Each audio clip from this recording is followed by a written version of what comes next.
alo atudu dijinlala bide nama pono biachi jisudo apien atudu ka pian le suyong yale pian le kukwe yale online program ni le atudu pono jono kukwe chimon ne ko khwin pi le biachi nama ta yi pom chi ba se amen kene na ne pono jo api chin ne aya ka ro phaya asa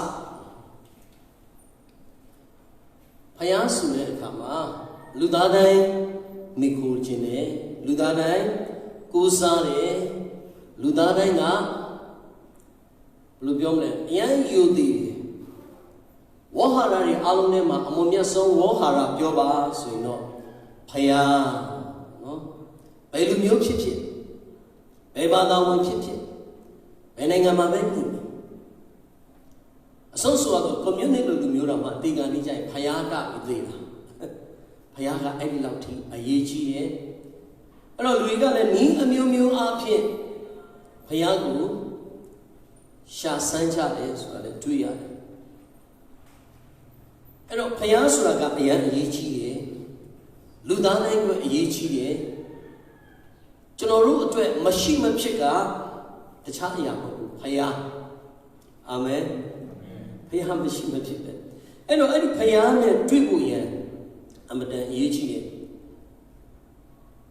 ကျွန်တော်ကြားမှုမှာဖယားတွေအများကြီးရှိမယ်ဖယားအဆူဆူရှိမယ်စသည်အဖြစ်လူတွေကကိုညံမိသလောက်ခုံလုံကြတယ်ကိုးစားကြတယ်တချို့ဆိုလို့ရှိရင်ကြောက်တုံးကြီးကြီးမားမားကြီးတွေ့လို့ရှိရင်အဲ့ဒါကိုမိတကယ်ပြုလိုက်တယ်တချို့ကလည်းနေမင်းကြီးထွက်လာတဲ့အရာပေါ်မှာဟာဒီနေမင်းကြီးကိုကိုယ်ွယ်လိုက်တဲ့သူတွေလည်းရှိတယ်။တစ်ပင်ကြီးကြီးမားမားထူးထူးခြားခြားတွေ့ပြီဆိုလို့ရှိရင်လည်းအဲ့ဒီအပင်ကထူးခြားတဲ့ကြီးတဲ့အတွက်ကြောင့်မလို့ဘာပဲဖြစ်ဖြစ်ကိုယ်ွယ်လိုက်တယ်။အချို့လည်းနတ်ဘုရားတွေကိုအမိတကယ်ဖြစ်တယ်။တနည်းအားဖြင့်ပါလဲဆိုတဲ့အခါမှာလူကတော့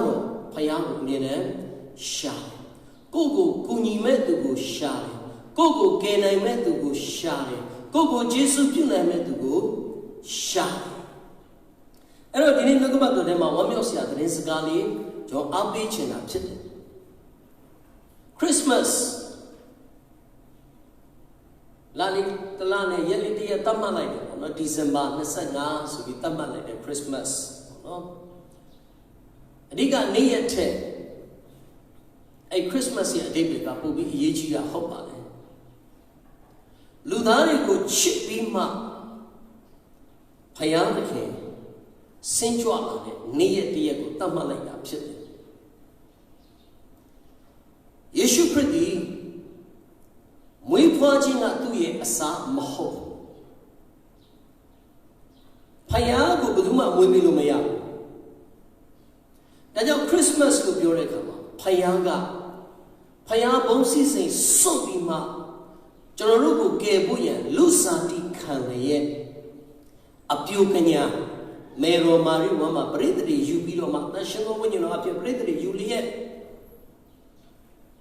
သင်နဲ့ကျွန်တော်ကိုကယ်ဖို့လူရဲ့ခန္ဓာကိုဆောင်ယူပြီးမှ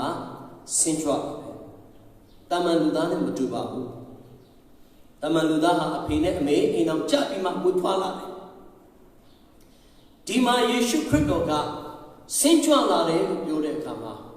တဘာဝတရားကိုသူကမလွန်ဆန်ဘူး။ဒီထဲမှာလူလာတယ်အပြုကညာမေရိုမာရီရဲ့ဝမ်းမှာပရိသေတွေရှိတယ်အခုခေတ်မှာတော့ကျွန်တော်အားလုံးသိပ္ပံပညာတွေကလည်းထုံးကားစိတ်ပညာတွေကလည်းထုံးကားတဲ့အတွက်ကြောင့်မလို့လက်မခံနိုင်စရာအကြောင်းမရှိဘူးတချို့ကိုအငှားဆောင်တဲ့သူတွေရှိတယ်ကိုကလေးမဟုတ်ပေမဲ့သူများရဲ့တရေသားနော်ငွေကြေးယူပြီးမှသူကကိုယ်အငှားလွယ်ပြီးတယ်အချိန်တိုင်းရင်ဝေးပေးလိုက်တယ်ဒါပေမဲ့သူကလေးမဟုတ်ဘူးပိုင်ရှင်ရှိတယ်သူကအငှားပဲဒီတိုင်းပဲဖယားကလူစားတိခံပြီးတော့မှလူလောကတွေကိုသူလာတဲ့အခါမှာအမတမတန်ရှင်းတဲ့အပြုကညာမေရိုမာရီဖယားကရွေးပြီးတော့မှသူ့ကိုငှားလိုက်တာပဲတနည်းအားဖြင့်ပြောမယ်ဆိုရင်အငှားကိုယ်ဆောက်ပြီးတဲ့အခါမှာဖယားဟာလူကိုကယ်ဖို့လူအနေနဲ့လူတွေကြားတဲ့ကို Sinjua Lagene, Mupa, that's Nagene. And any Payana, any Mupa Jina do ye a sound of hope. Do have a dule. Peroning a shiga, Johnny Dasses are Payaya Asaga Bamane. Didn't you know, Nogabadogani, Abima Payasudima, a bay yamia mashiki, Baso Bamia Mashikima, Shinego, Poku, Payano, to Payana Mabonchi Basi. Tamajasa de Mapolo, don't name it Gia. Shayon Crewe, a candy dip, Tema Joji Kama, again. Asa unai nogabato shi nogabato di le nogabato di payad kene atu shi nogabato di le payad ken chito bi tamajasa ga pyo ba le asa unai atama uso asa ba ma mashi ken asa ba shi le nogabato shi Any Nogabato Galabadune to she less of Paya the Kene a do she. But I Nogabato Gulabalu Nogabato the Le Paya the Ken Pito movie Papionilale General this each another Garichan Kani Saku Majo Padekama Pobino Madi David Jonale Lama Chipade Garichan Kani Saku Akanye Sato Paya the king Nogabat Johudo Ami Shi Yaro the king shoot it over Yonira who near Setilaga Gene to your amigo Tissalule Kore Tamalule Kore Mono to your Aminama a good patware Temaro to your Aminama Hugabane Suro Nogabat Jo Amishi. And I do go with Biora Lesuro, the king Yeshu Corridor Bioni Jim Chipale. The king Yeshu Corridor Amina Matakuga, no Kabato, shit. I don't show a crew can you timber. A sound no Kabato, she. Oh, Sa Urega, no Kabato, so that the king Yeshu Corridor, she. And the king Yeshu Corridor, to Yasa, Bemale, the Majansaga Duragaro. Asa unai, Nogabato she. Paya the king a do she. Any Nogabato Hale, Paya the king city. Dana, Yeshu Kurito di Lulogama. Laya Biroma, we pare a chinga to ye Asamo. Daga to Saint Juana Chimetide. To ye Asaka, Ho Gangi Bomabe. To ye Asaka, Gangi Bomabe. Hot. And a Jansama Sapidoma, Gia, Yeshu Kito Kuranga, to Babiole Surekama, Shion, can you suck on it? And yet, Doma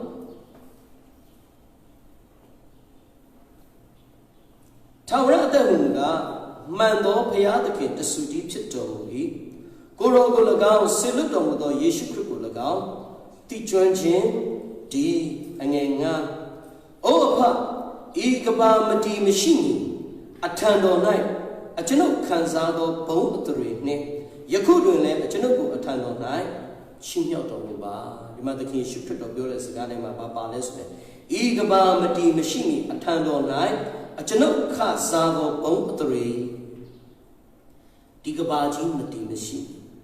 Baba machine, Yeshu corridor, the a park camino never do. Counting Boma, she get Payana Kitchen, Topiana Matayu Bonchi Basi. Luloka Matu Labioma, Lunines, some Wipabigoma, Payachana, Mahofu. A park camino net a two. Oh, Counting Boma, a Payana machine, Yega, Shinine, Paya, the Kitchen. Any Payana, then let you know go chippy. Nayama Twasi Chengoja, Downey Moses and Sobi Lulo Katema. Do Luda Diamine, Muipa Lagere, Sinjua Lagera, Hope.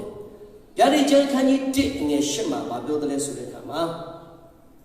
Naha and Alapala Chide, Omega Chide, Alpha and Omega. A day bega Balesudekama, to a Asa, to her assumption, to a Asa, to her assumption. I don't know the General Mammy Nane, Camia General Cesar. General Luda, or General Api Mishi, Apimia Beala, Apu Paga Lade, Apu Paga Beala, 2 years Pimishigani Lade. However, no, since I knew where to look at Payane, Bega substitute the lay. Balumia substitute Ale, Sulekama, Joru Kali, Yama Mire Kama, Nimbe Mide, and a Mama. Payaga Nugabato, thank you, Bida. Bamia Mashikinega, to Shimine, Payakide, to her Asa, to her assumption. I don't take the people, not John Dimapia. John the Taman Jansa Oshi.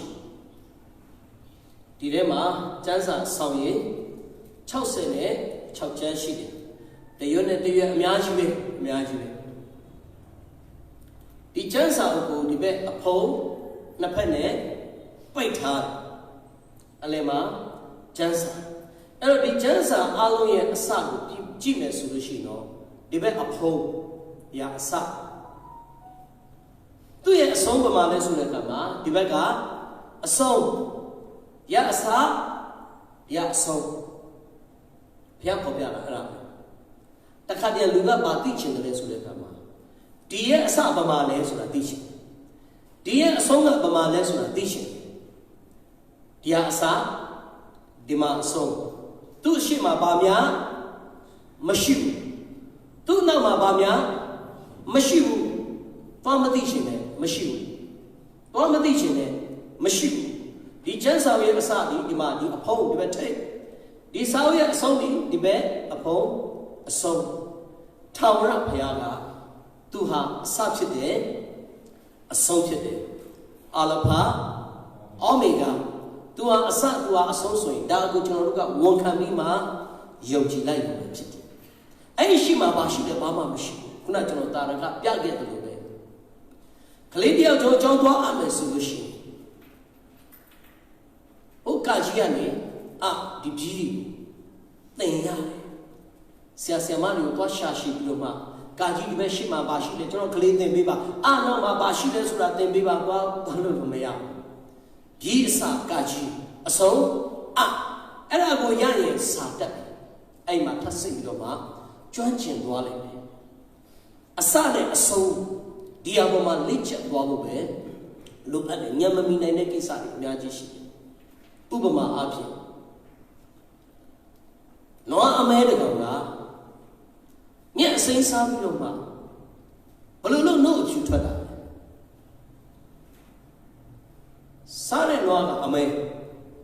စားတာကမြက်ကအစိမ်းထွက်တဲ့နှုတ်ကအဖြူဘလို့လို့နှုတ်ကအဖြူရတာအဲ့ဒါမသိငါမတော့ဘူးဆိုရင်တော့ငတ်ရုံပဲရှိတယ်နွားအမဲကမြက်အစိမ်းစားပြီးတော့မှ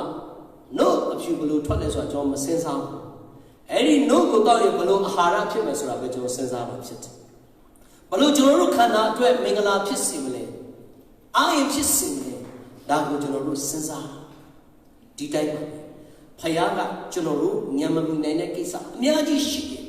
အဲ့တော့ဖယားဖော်ပြတဲ့အရာတွေမှာရိုးရိုးကလေးယုံကြည်ဖို့ပဲဖြစ်တယ်လူလောကတဲ့သူစင်ကြွလာတော့သခင်ယေရှုခရစ်တော်သည်သူဟာအစာသူဟာအဆုံးဘာမျှမရှိဘူးကောင်းကင်ဘုံ၌ရှိနေတော်မူသောထာဝရဘုရားသခင်ဟုတ်တယ်ရှင်ဝခရစ်ခန်းကြီး1အငယ်14မှာပဲ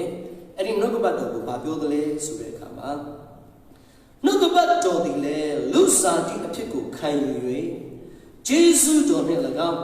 တစ္ဆာတော်နှင့်၎င်းပြည့်စုံရဲ့ငါတို့တွင်တည်နေတော်မူသည်ဖြစ်၍ခမင်းတော်၌တပါးတည်းသောသားတော်၏ဘုံကဲ့သို့သူ၏ဘုံတော်ကိုငါတို့သည်မြင်ရကြပြီအစအဦးမှာရှိတဲ့နှုတ်ကပတ်တော်အရှင်ဟောပြောတဲ့ခန်းကြီး1မှာဖော်ပြတဲ့အဲ့ဒီသခင်ယေရှုခရစ်တော်ဟာအငယ်14မှာပြောလဲဆိုတော့ လူစာတိကိုခံယူပြီးတော့မှကြွလာတယ်အဲ့ဒီနှုတ်ကပတ်တော်တည်ဟူသောယေရှုခရစ်တော်လူစာတိခံယူပြီးတော့မှလူသားတွေကြားတဲ့ကိုဆင်းကြွလာခဲ့တယ်လူသားတွေအားလုံးတွေ့မြင်ခဲ့ရတယ်ဘာတတ်ရှိတယ်လဲတခါတလေမေးတယ်ပေါ့နော်တခင်ရှုပါခြံခဲ့တယ်လေပေါ့နော်ဘာလို့မခြံခဲ့ဘူးရှင်ပြန်ထမြောက်ပြီးကောင်းကင်ဘုံတက်သွားတာဟာလေလုယာဘာမှမခြံခဲ့ဘူးအဲ့တချို့ကတက်သိလို့ခြင်းနဲ့ယေရှုခရစ်တော်လူလောကထဲလာခဲ့တာဘာတက်သိတယ်အလွယ်ကူဆုံးတက်သိကတော့တကဘာလုံးသုံးနေတဲ့ခရစ်တက်ကလေးပဲဖြစ်ပါတယ်အဲ့ဒီပြက်ကလေးနာကြည့်ယေရှုခရစ်တော်လူလောကထဲလာခဲ့တယ်ဆိုတာအဲ့ဒါတက်သိအကြီးဆုံးပဲအထင်ရှားဆုံးပဲတကဘာလုံးသုံးရတယ်လူသားတိုင်းသုံးရတယ်ဒီနေ့ပါနေလေဒီနေ့ဘယ်နည်းနေလဲလာကုန်ပြီလားဟုတ်ပြီနော်ဘယ်မှာသွားနေလဲခရစ်တက်ကလေးဆိုတဲ့အရာကကဘာကြီးတစ်ခုလုံးပေါ်မှာသုံးနေရတဲ့တက်ကလေးဟုတ်တယ်အဲ့ဒါကတော့ယေရှုခရစ်တော်အဲ့ဒီနှုတ်ကပတ်တော်အိုးအစာဦးဖြစ်တဲ့ဖယားတစ်ချိန်ကလူလောကထဲကိုလူစားပြီးခံပြီးဆင်းကြွလာခဲ့တယ်ဆိုတဲ့သက်သေရှိပါတယ်အဲ့ဒီသခင်ယေရှုခရစ်တော်ဟာဒီမောသေဩဝါဒစာပထမဆုံးအခန်းကြီး3အငယ်16မှာပါပေါ်ပြလဲဆိုတဲ့အခါမှာလူရဲ့ခန္ဓာထဲမှာတဲ့ပေါ်ထွန်းတဲ့ဖယားကဖယားစာပြီးတော့ကိုစွန့်ပြီးမှလူရဲ့ခန္ဓာထဲမှာလူအသွင်တည်းကိုဆောင်းပြီးတော့မှလူသားကဲ့သို့မွေးဖွားပြီးတော့မှလူချားထဲမှာသူရောက်ရှိလာခဲ့တယ်။ဘာအတွက်သူလာတာလဲ။ဘာအတွက်လာတာလဲ။သင်နဲ့ကျွန်တော်ကိုချစ်လို့သူလာတာဖြစ်တယ်။သူမလာရင်ဘာဖြစ်မလဲ။ငရဲဘယ်သူသွားမလဲခါလေးကျွန်တော်မိကိုမေးနေ။ကောင်းကင်ဘုံကိုဘယ်သူတွေသွားမလဲမိကိုမေး။ကြိုက်တဲ့သူမေးတယ်။တရားပွဲဒီမှာလည်းကျွန်တော်မိကိုမေးတယ်။ကလေးတွေရောလူကြီးတွေရောဖြေကြတယ်ကလေးတွေအတန်ကတော့ကိုကျဲတယ်ကောင်းတာလုပ်တဲ့သူကကောင်းတဲ့နေရာသွားပါမယ်မကောင်းတာလုပ်တဲ့သူကငရဲသွားပါမယ်ကြိုက်တဲ့အချိန်ကြိုက်တဲ့နေရာမှာဘယ်အသက်အရွယ်မဆိုမေးလိုက်အဲ့ဒီအဖြေရတယ်အဲ့တော့မိဖို့ကရိုးရိုးလေးပဲကောင်းတာဘယ်နှယောက်လုပ်နိုင်တယ်လဲတနေ့လွန်ကျူးခြင်းတွေပြစ်မှားခြင်းတွေမှားယွင်းခြင်းတွေအများကြီးပဲကိုယ်ထိလျောက်ပြစ်မှားတဲ့အရာတွေရှိတယ်နှုတ်နဲ့ပြစ်မှားတဲ့အရာတွေရှိတယ်စိတ်နဲ့ပြစ်မှားတဲ့အရာတွေရှိတယ်ဘုရားချိန်ဝင်တဲ့ချိန်တဲ့ခါမှာလူကအလေးချိန်မစည်းဘူးပေါ့နော်ပြောမယ်ဆိုလို့ရှိရင်ကောင်းတဲ့အလားအလာမရှိမိုက်မားမှုထဲမှာနေမနေကြတယ်အဲ့တော့လူသားတွေဖြေတတ်တဲ့အဖြေတိုင်းပဲမကောင်းတာလုပ်တဲ့လူသားတွေတွားရမယ်လမ်းကတော့မြေကြီးလက်ခမလွဲအပင်ငရဲပဲအဲ့ဒါတော့သိချတယ်ငရဲတွားရမယ်ဒါပေမဲ့ဖယားဆိုတဲ့အခါမှာလူကိုချစ်ဘာကြောင့်ချစ်သူ့ကိုယ်ရဲ့ဖန်ဆင်းလို့လူဖြစ်ရတာသူ့ရဲ့လက်တော်ကြောင့်လူဖြစ်ရတာသူ့ရဲ့တကူတော်ကြောင့်ကဘာကြီးဖြစ်တည်ရတာအဲ့တော့လူသားငရဲသွားမယ့်အရာကိုဖယားကမလို့ငရဲသွားဖို့မန္တရဲ့သွေးဆောင်မှုအောက်မှာလူတွေကနေမွန်းကြတာဖြစ်တယ်မန္တကတနေ့အပယ်သွားရမှာဖြစ်တယ်အဲ့တော့မန္တကသူပဲမသွားချင်တဲ့အတွက်ကြောင့်ဖယားကသူ့ပုံတရံနဲ့အညီဖန်ဆင်းထားတဲ့လူတွေကိုသူလိုက်ဖြစ်စီလူသားတွေကိုသူနဲ့သူငရဲကိုခေါ်သွားချင်တဲ့အတွက်ကြောင့်မလို့တနေ့လောဘဒေါသမောဟကိလေသာတဏှာညဉ့်ညမ်းတဲ့အရာတွေနဲ့လူတွေကိုလွှမ်းမိုးပြီးတော့မှလူတွေကအဲ့ထက်မှနှင်မောတယ်ကောင်းတာမသိဘူးလားသိတယ်မကောင်းတာမသိဘူးလားသိတယ်ဘယ်ဟာပုံလို့လဲမကောင်းတာပုံလို့တယ်ဘယ်ဟာပုံလို့တဲ့လဲဆိုတာမသိဘူးလားသိတယ်ကောင်းတာပုံလို့တဲ့လဲသိတယ်နည်းနည်းပါးပါးတော့ကြိုးစားကြည့်တယ်ဒါပေမဲ့မရဘာကြောင့်လဲလူရဲ့တဘာဝတဲမှာကဖယားစကားနားမထောင်ခြင်းကစအပြစ်ဆိုတဲ့အရာကဝင်ရောက်လာပြီးဒီကာလအဲ့ဒီအပြစ်ရဲ့ဇာတိသဘောကမကောင်းတဲ့အရာကိုပို့ပြီးခုံနေတယ်ပို့ပြီးချက်ညစ်တဲ့အဲ့ဒီထဲမှာပို့ပြီးတော့မှမွေ့လျော်တယ်မကောင်းတာလုပ်ရင်မကောင်းတဲ့နေရာသွားရမယ်လို့မသိတာမဟုတ်ဘူးသိပေမဲ့ချွတ်တယ်မိုက်မားတယ်ပြစ်မားတယ်ဆိုးသွမ်းတယ် ဒေါသထွက်တယ်လူတတ်တယ်အဲ့ဒီအားလုံးကအပယ်ကိုဆွဲနေတယ်ဆိုတာမသိဘူးလားကောင်းကောင်းသိတယ်လူကယုံနေနေနုံနေတယ်လို့ပဲအဲ့တော့ဖယားကလူကိုချစ်တယ်ငရဲမသွားစေချင်အဲ့တော့ဘုရားကလွတ်ဆောင်ပေးရတယ်ဘုရားကအမိန့်နဲ့အာဏာနဲ့မလုပ်ဘူးငရဲမသွားနဲ့အားလုံးကောင်းတဲ့နေရာသွားမကောင်းတာတွေအကုန်ပျက်စီးကောင်းတာတွေပဲဆက်လက်တည်စီဆိုလို့ရှိရင်တော့အကုန်လုံးလည်းပြတ်သွားမှာမကောင်းတဲ့နေရာမှာကျွန်တော်အားလုံးလည်းပါတာဟုတ်ဘုရားကဒါမျိုးမဟုတ်တရားမြတ်တာလေဘုရားကလည်းဘုရားနိယာမတရားထဲမှာသူကအလုံးလုံးတယ်ငရဲမှာကျွန်တော်တို့ကိုမခံစေခြင်းနဲ့တွေ့ချောင်းဟိုးအစတွေကရှိတဲ့နှုတ်ကပတ်တော်တည်ဟူသော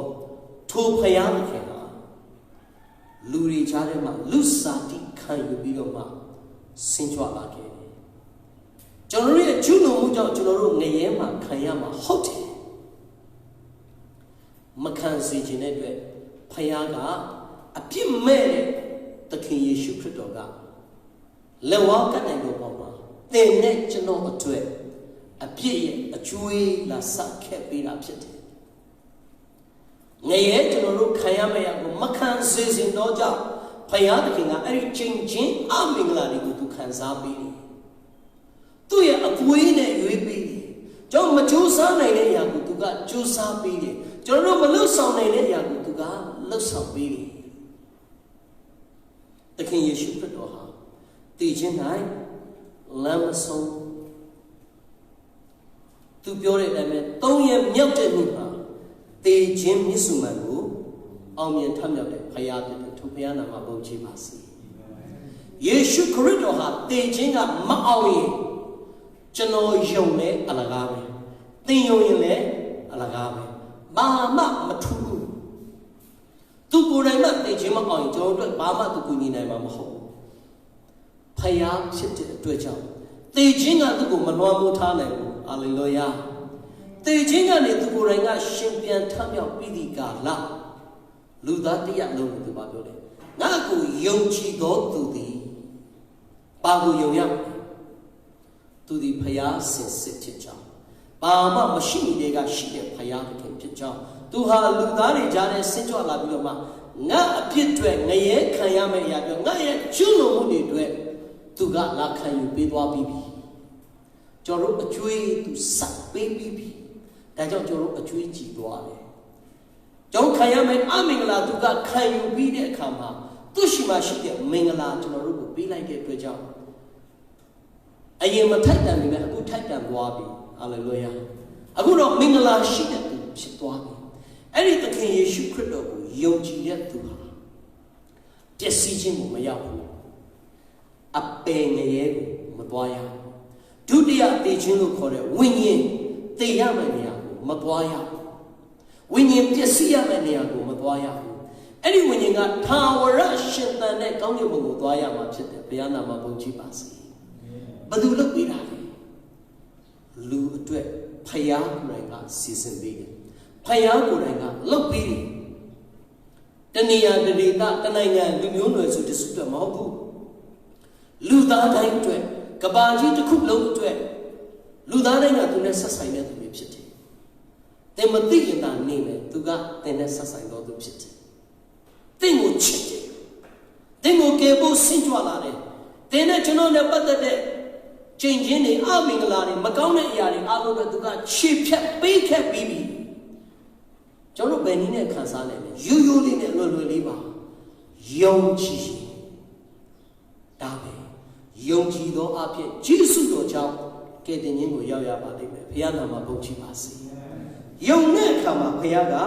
ယေရှုပြုပြီးတဲ့ကောင်းချီးပေးတဲ့ထာဝရဘုရားသခင်ဟုတ်ပါလေဒါကြောင့်သခင်ယေရှုကရှင်ယောဟန်ခန်းကြီး14နဲ့6မှာပြောတယ်ငါဟာလမ်းခရီးဖြစ်တယ်တမန်တော်အတွက်ထာဝရကောင်းကင်ဘုံကိုသွားဖို့ရန်အတွက်ပထမလူကမကြိုးစားဘူးလားဆိုကြိုးစားတယ်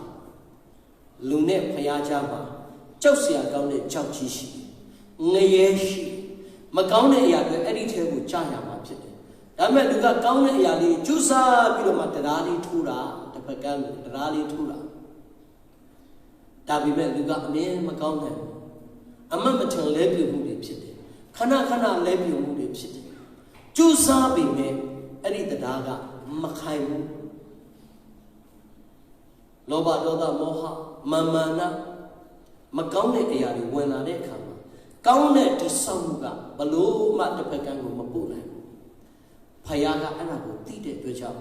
လူကနေတစ်ဖက်ကိုတရားထိုးတာမဟုတ်ပဲနဲ့ကောင်းကင်ဘုံကနေလူသားအားလုံးအတွက်သခင်ယေရှုကတရားထိုးပေးတာဖြစ်တယ်ထိုဘုရားနာမဘုန်းကြီးပါစေဟာလေလုယာဖယားတိဆောက်ပေးတဲ့တရားကိုယ်တိုင်ဆောက်တဲ့တရားဘယ်ဟာပိုခိုင်မလဲကိုယ့်ကိုစဉ်းစားကြည့်ဘယ်ဟာပိုသိချမလဲကိုယ့်ကိုစဉ်းစားကြည့်ဖယားသခင်ကိုယ်တိုင်ကတိဆောက်ပြင်ဆင်ပေးတဲ့အရာကပိုသိချတဲ့အနေနဲ့အဖြစ်ရပါလိမ့်မယ်ကိုယ့်ရဲ့ကောင်းမှုကြောင့်မဟုတ်ဖယားရဲ့ကောင်းတဲ့အတွက်ကြောင့်ဖယားရှင်ကောင်းမြတ်တဲ့အတွက်ကြောင့်ကျွန်တော်တို့အဲ့ဒီလမ်းကိုရှောက်ခွင့်ရတာဟုတ်ပါတယ်ဒါကြောင့်မို့ရှောက်အခန်းကြီး7အငယ်3မှာအစောကလေးကျွန်တော်ပြောခဲ့ပြီပေါ့နော်ထာဝရအသက်ဆိုတာနံပါတ်1သခင်ယေရှုခရစ်တော်ကိုသိကျွမ်းခြင်းအရင်သိပါဖယားဆိုတဲ့အခါဘယ်လိုဖယားလဲသိပါကျွန်တော်ပြောရဲကဘာမတီမရှိတဲ့ဖယားကသခင်ယေရှုခရစ်တော်ပဲဖြစ်တယ်ဟာလေလုယာသူမှတပါဘသူကမှဒါမျိုးပြောခဲ့တာလည်းမရှိငါကဘယ်တော့မှရှိတယ်လို့ဖယားများစွာရှိပြီမပြောခဲ့ပါဘူးသခင်ယေရှုခရစ်တော်ကိုလည်းကဘာမတီမရှိဘူးကောင်းကင်ဘုံမှာခန့်စားတော်သူကိုယ်တိုင်ပြောခဲ့တယ်အပေသွားနေတဲ့ကျွန်တော်တို့ကိုကယ်မယ်လို့ယေရှုခရစ်တော်ဖခင်ကပြောပါတယ်ထပ်ပြီးပြောပါရစေသင်နဲ့ကျွန်တော်ကိုကယ်မယ်လို့ပြောတာသခင်ယေရှုကလွဲ၍အဘယ်သူများ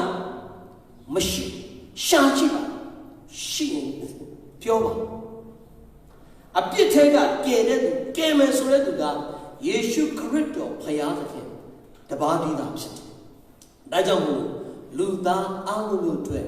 တမလို့အတွက်လမ်းကတော့တလမ်းနဲ့ပဲရှိပါဘာကြောင့်လဲကယ်တဲ့သူကထာဝရဘုရားယေရှုခရစ်တော်ကိုယ်တိုင်ဖြစ်တဲ့အတွက်တွားရမယ့်လမ်းကလည်း only one way တလမ်းနဲ့ပဲဖြစ်တယ်အဲ့ဒီလမ်းကိုလည်းကျမ်းစာကပြောလေယေရှုခရစ်တော်ကငါဟာလမ်းခရီးဖြစ်တယ်လမ်းခရီးဖြစ်တယ်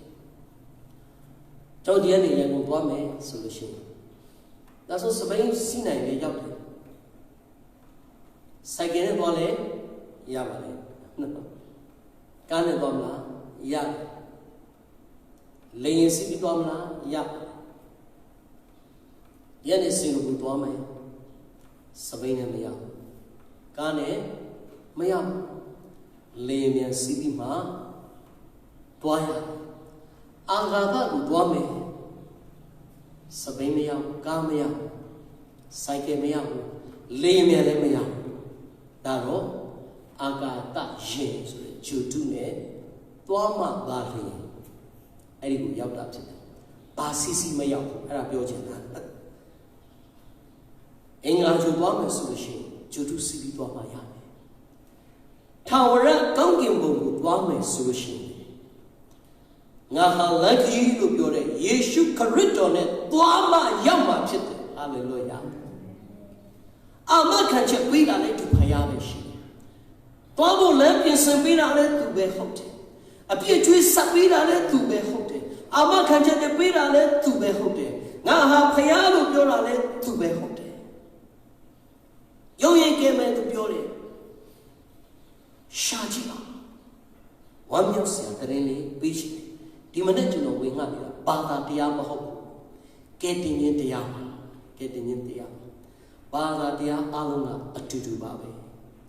မကောင်းတာမလုပ်နဲ့ကောင်းတဲ့အရာကိုလုပ်ဘာသာတရားတိုင်းကသွန်သင်တယ်ဘာသာကလူကိုသွန်သင်မှုပဲဖြစ်နိုင်တယ်မကယ်နိုင်ဘူးပညာတရားကြောင့်လူကနေမွန်းသွားစရာအကြောင်းပဲရှိတယ်ရုံထွက်လာစရာအကြောင်းမရှိဒီနေ့ကျွန်တော်ပြောတာကခရစ်ယာန်ဘာသာတော်မဟုတ်ဘူးယေရှုခရစ်တော်အကြောင်းဖြစ်တယ်လူသားတိုင်းနဲ့ဆက်ဆိုင်တဲ့ဘုရားသခင်အကြောင်းဖြစ်တယ်ဒါကြောင့်သခင်ယေရှုခရစ်တော်ကငါ့ကိုယုံကြည်တဲ့သူဟာပျက်စီးခြင်းမရောက်ရဘူးဒါကြောင့်မလို့ဟိုအစဖြစ်တဲ့တပါးတည်းသောဖခင်ငါဟာအစ Naha, so, Eddie Piaki. Joro Tamalo, May Maya, Mati Macham, Ho. Joro, a cow so piecent hale, Nea, Shige, Tamajasa, Pioba. Tugu Yum Chigatu, Aitwaya, O China Machia, Najina Machia. They chile not upon Machino. A mere Maquamaquam in the tower, Shenta Vidoma, Nea Mea. Yansan Ilebama Machino. Sufficiently Machino. Yay Chachimine, Machino.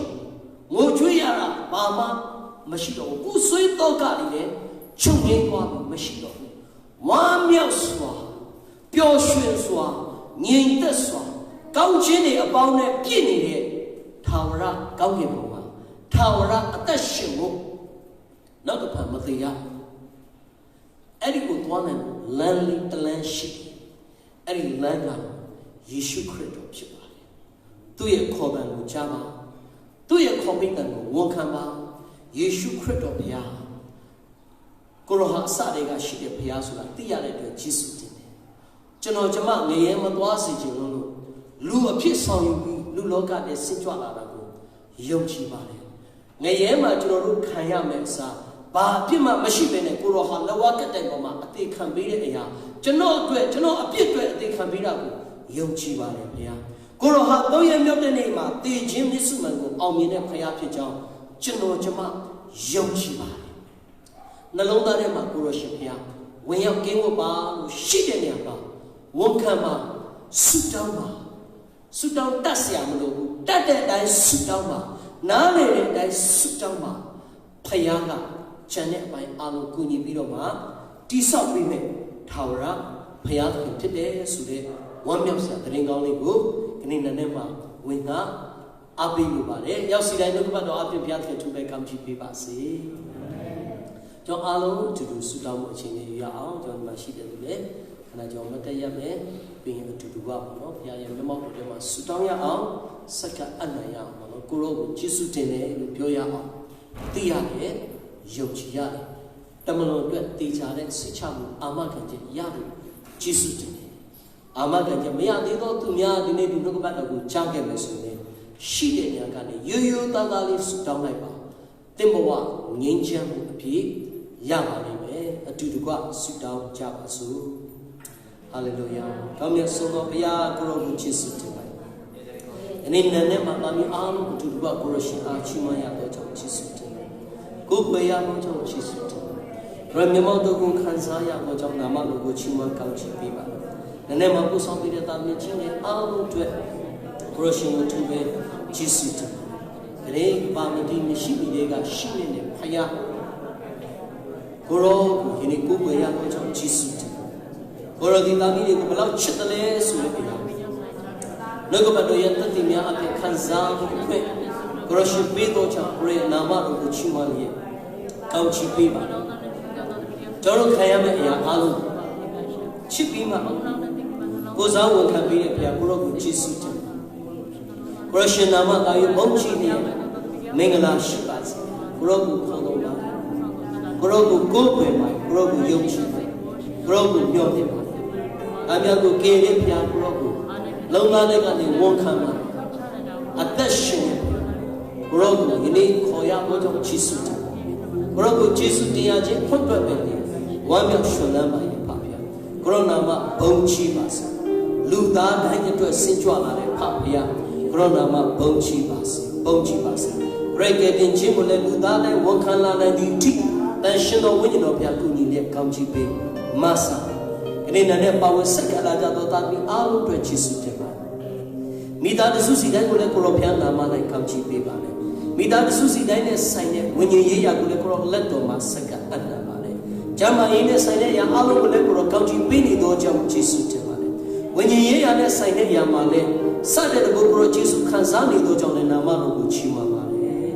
Long so we have Chisutin here. Yeshu Christo Piana Mana, go with Java Yapa. Amen.